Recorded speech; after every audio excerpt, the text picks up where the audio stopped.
Il y a des rencontres qui paraissent ordinaires, un regard, une phrase, un hasard dans la rue, et puis il y a celles qui divisent une vie en deux, avant et après.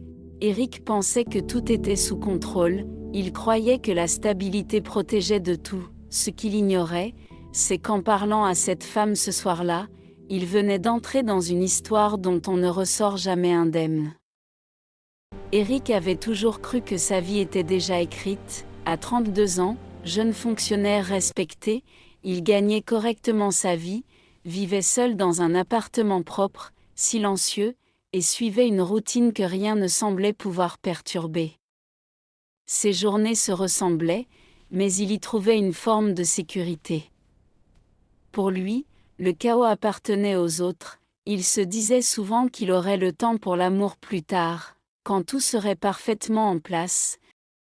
Ce jour-là ressemblait à tous les autres, après avoir pointé, signé quelques dossiers et échangé des plaisanteries banales avec ses collègues, Eric quitta l'immeuble administratif en fin d'après-midi.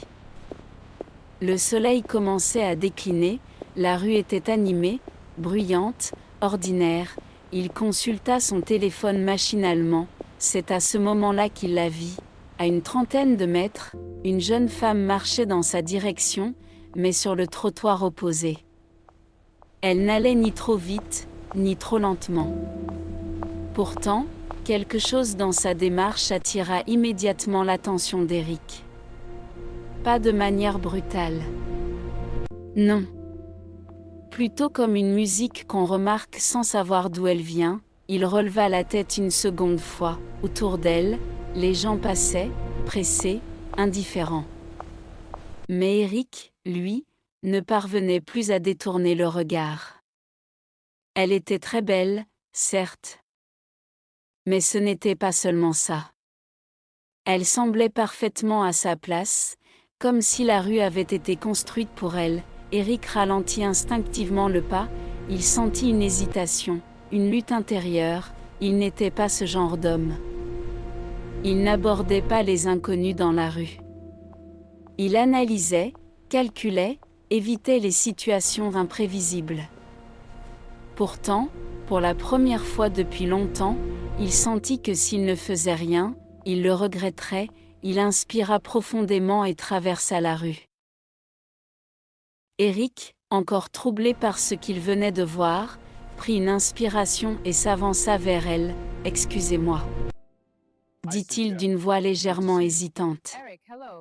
Je sais que c'est un peu direct, mais je me devais de vous dire que votre élégance ne passe pas inaperçue. La jeune femme s'arrêta, tourna lentement la tête vers lui et esquissa un sourire maîtrisé. « C'est rare qu'on m'aborde avec autant de politesse, » répondit-elle.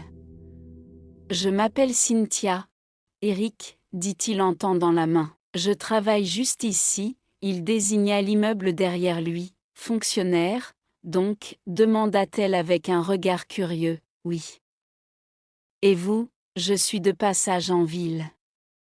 J'aime observer, ressentir l'énergie des lieux et des gens. » Cette réponse, à la fois simple et mystérieuse, renforça l'intérêt d'Eric. Il sentit qu'il ne s'agissait pas d'une rencontre ordinaire. « Si vous avez quelques minutes, » proposa-t-il, « je connais un café tranquille à 2 rues d'ici. » Cynthia le fixa un court instant, comme si elle pesait sa proposition, puis hocha doucement la tête. « Pourquoi pas, Eric ? Allons voir où cette discussion nous mène. » Ils s'éloignèrent ensemble, sans savoir que cette rencontre allait bouleverser bien plus que leur fin de journée. Le café était discret, presque vide. Eric l'avait choisi volontairement, il aimait les endroits calmes, propices aux discussions sincères. Cynthia s'installa en face de lui, posa son sac à ses pieds et observa les lieux comme si elle les découvrait pour la première fois.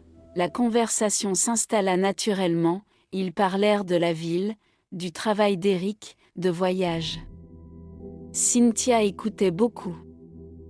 Elle posait peu de questions, mais chacune semblait juste, pertinente, presque intime. Eric se surprit à parler plus qu'à l'habitude.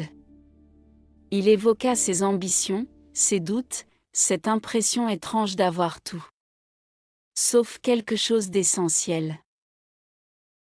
À un moment, presque gêné par cette proximité soudaine, il posa une question simple. « Vous êtes mariée ?» Cynthia esquissa un sourire lent, légèrement moqueur. « Pas dans la vraie vie », répondit-elle. Puis, après un court silence, « mais peut-être spirituellement », Eric rit doucement. C'est une réponse philosophique ou une façon élégante d'éviter la question, un peu des deux, répondit-elle calmement.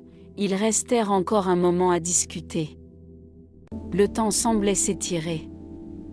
Quand ils se levèrent enfin, la nuit était déjà tombée. Avant de partir, Cynthia sortit son téléphone. « Donne-moi ton numéro », Eric s'exécuta, surpris par son ton assuré. « Appelle-moi quand tu sentiras que ta vie devient trop prévisible », ajouta-t-elle.